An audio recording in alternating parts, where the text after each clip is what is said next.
In this video, I'll be walking out in the woods to my favorite winter campsite. There I'll pitch a forester's tent tarp shelter, cook some delicious food, and enjoy a relaxing evening around the fire.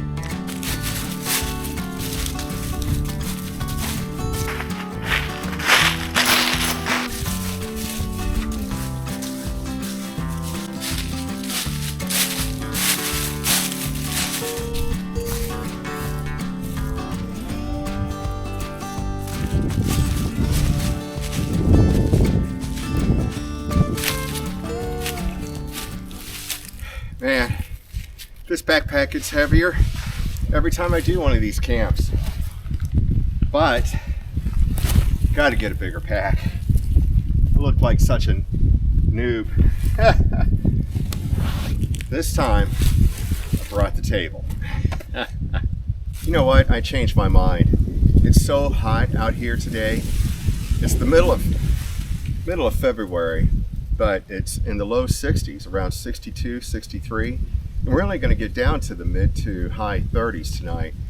So I want a lot of ventilation. This was going to be an enclosed shelter, the forester's tent, but I'll do that. I mean, it's mid-February. We've got to get cold again. Winter's shouldn't even be close to being over. I'm just going to pitch a standard A-frame. All right, and there we go. That is so much room under there for one person. Now that, if I'd have known I was going to do this pitch from the start, I would have brought a smaller tarp. The forester's tent pitch would drop everything back by one of the tie-outs and really shorten the length of the shelter, and so that's why I brought my rectangular one. There's so much room. Later on, I'll end up with all my gear in here, and there's so much room to our left under here to throw that gear. Well, I'm surprised that there's this much firewood left from the last time I was here. That was about 5 weeks ago, 4 or 5 weeks ago. And there's still plenty for tonight, but I'm going to gather some firewood. I've got time. I'm cooking, of course, over the coals tonight and tomorrow. And I'll just leave, get enough to leave some behind tomorrow when I leave.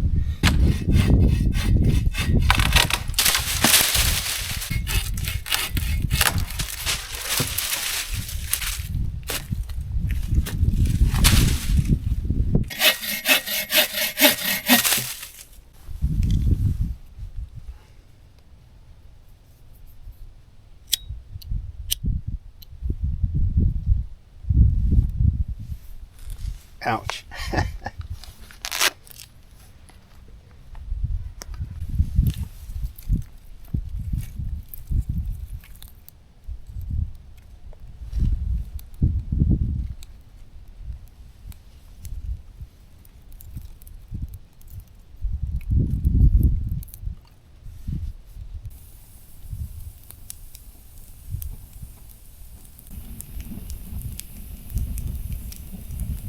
So while I wait for that fire to burn down to coals so I can cook dinner, it's time for a cigar and some wine. Got my table. Nothing's gonna spill this time, I hope.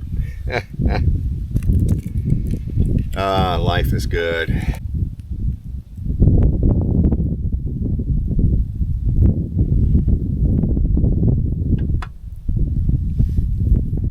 The only thing more relaxing than watching a fire is watching it when it's dark. So I've been sitting here thinking about last week's trip at Hahn. Last week it was snow and ice, really, really cold. And that snow that I compacted on the first night, probably should not have done that because the entire thing turned into a big slab of ice. And snow is insulative, ice is just frigid. And it just sucks all the heat out of you. And but the thing is, it was such a kind of, I don't know, it just wasn't very deep. And it would have compacted anyway, just from me walking around on it, laying on it, and all that. So there's really no avoiding it. Now, here I am. It's, I don't know, somewhere around between 4 and 5, I'm sure. And I'm in a t shirt. Still wouldn't mind shorts and sandals, but it's not as warm as it was a couple of hours ago. What a difference a week makes. It's mid February. You know, you do a lot of thinking when you're drinking wine and smoking a cigar. And I've been thinking about these winter camps I've been doing this winter. I've probably done more this winter already than I would do generally in any winter. And I really like them. They're relaxing. It's a short walk and a lot of camping. And I bring more and more stuff with me every time I come out. It's ridiculous. I had stuff strapped all over my pack this time. I don't see how I could have carried another thing. Plus, I'm wearing cargo pants and my pockets are full of stuff. It's ridiculous, really. But it's so much fun. It's so relaxing. And I'll come home and just kind of be mellow and chill and recharged, ready for the next week. It's healthy, I think, for people to spend some time in nature, just relaxing. I like backpacking a lot, especially on a big trip where it's challenging. Well, in a way, Han was challenging in a way, but not like with big miles or anything like that, just because it's something I hadn't done in a long time and I wasn't really familiar with being out in that type of weather. But I need to find some place where, like this camp for next winter. Maybe this one, I guess. And maybe hope for a longer winter and a bigger pack. I think that was where I started this conversation, was I need a bigger pack. Gee, why did I go off track? The thing is, I've been looking at bigger packs, and they're kind of like expedition packs, and it's kind of a specialty item, so I can't like just go find one in a store and try it on. And I don't really like buying something like a pack that I haven't tried on for fit to see if I like it. But definitely, I don't want to bring less stuff. My weight today, I think, was right around 35, 36 pounds, and I'm okay with that. You know, I'm not walking far, you know, and if I carried, well, I think my heaviest pack this year was somewhere in the low 40s, and that was probably this fall. And it's still not bad. It's still not what I carried as a teenager. So, I don't know. It wouldn't be bad to maybe have at least an 80 liter pack. Although I keep thinking, I want to really try pack rafting sometime in the future. And I need to get a pack where I could strap a pack raft and the oars and all of that stuff, you know, the flotation device and all that onto it. Probably if I could find the pack that would work for that, that would be the pack that would work for winter camping. We'll see what happens next winter.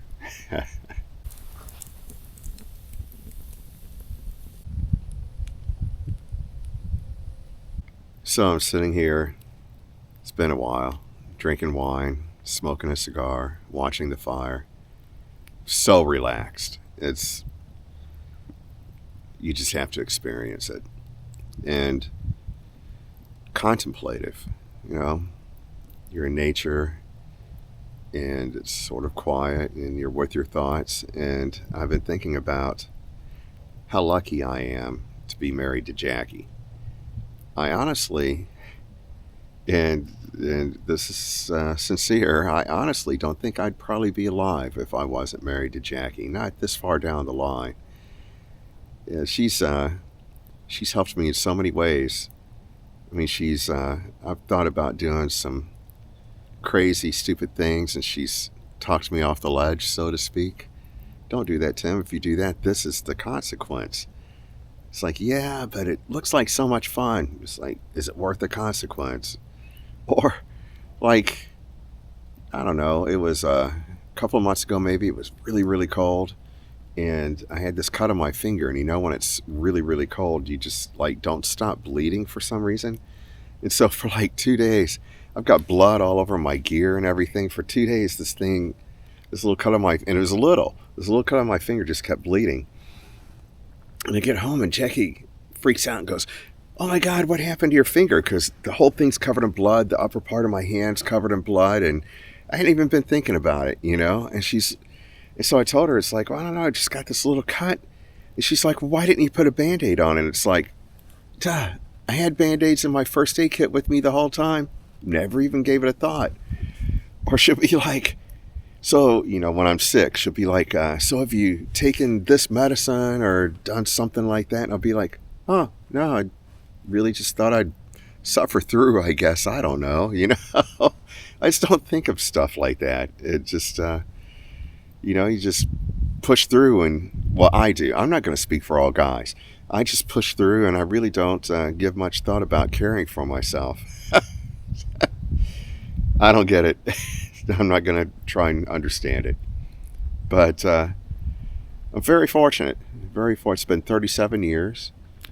And I'm pretty sure if it wasn't for Jackie, I wouldn't be here anymore.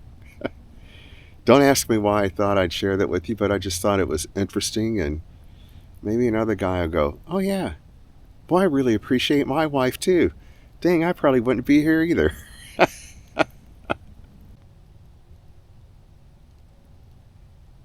Well, the cigar's gone, the wine's gone, and the coals have reached a point that I can cook on them.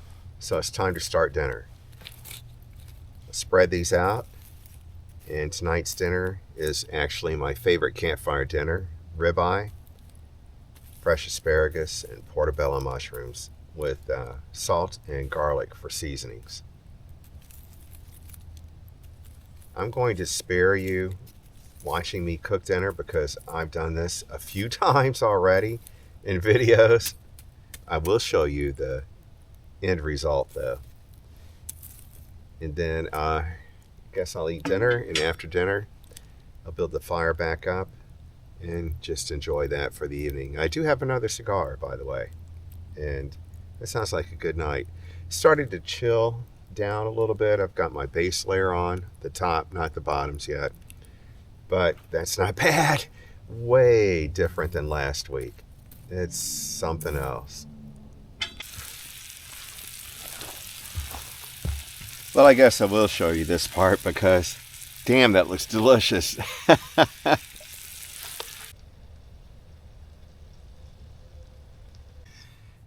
All right, here we have the finished product. And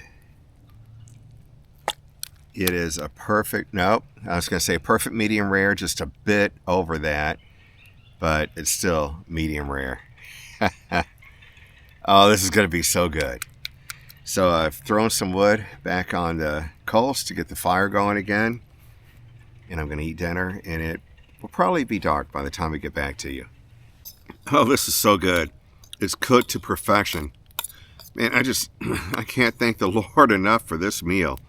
There is nothing better than food cooked over the coals and eaten out in the woods, if you cook it well, or cook it good, whatever. This is good. I honestly think that was the best meal I have ever made. That was so good. There are only two things missing for making this perfect evening. And the first is Jackie, because I know she would have enjoyed that meal. And usually my cooking's a little, you know what I mean? But that one I know she would have liked. The second is more wine. So I'm going to go ahead, and I did bring another cigar, and enjoy that. Build up the fire a little bit. I like to have some coals in the morning for breakfast. And I'll get back to you before I go to sleep. Catch you in a few.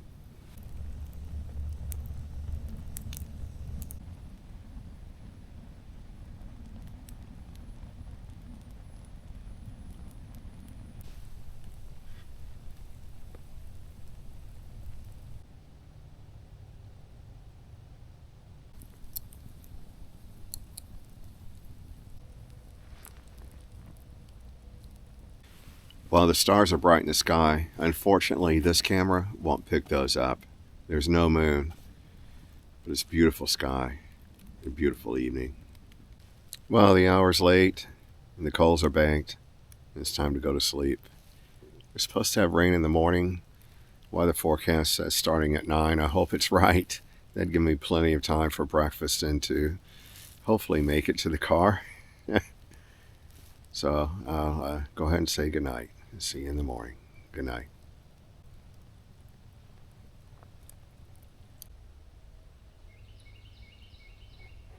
Good morning. I'm in a bit of a rush. I overslept a lot. It was so cold out here, and I mean not cold, but chilly, and it was so warm under that quilt, and I just kept going back to sleep and going back to sleep. And I knew there was rain coming in this morning, but I checked the radar, and it's almost right here already. And now they're calling for 1 to 2 inches, and it's about 40 degrees. I have an umbrella, but this isn't a rain jacket, it's just a hard shell. So I don't have any rain gear other than that umbrella. And I was thinking I would get up and be able to cook some bacon and eggs and beat the weather, but I overslept, and the weather's here early too. So what I'm gonna do is just pack up and try and beat the rain back to the car. I've got a couple of miles, and it looks like it's on top of me on the radar already. So sorry about that. It's not the way, camp doesn't always go the way I want it to go. But, it's the ability to just adapt and accept what you got, and that's what I'm going to do. I appreciate you coming along. See you on the next one. Bye-bye.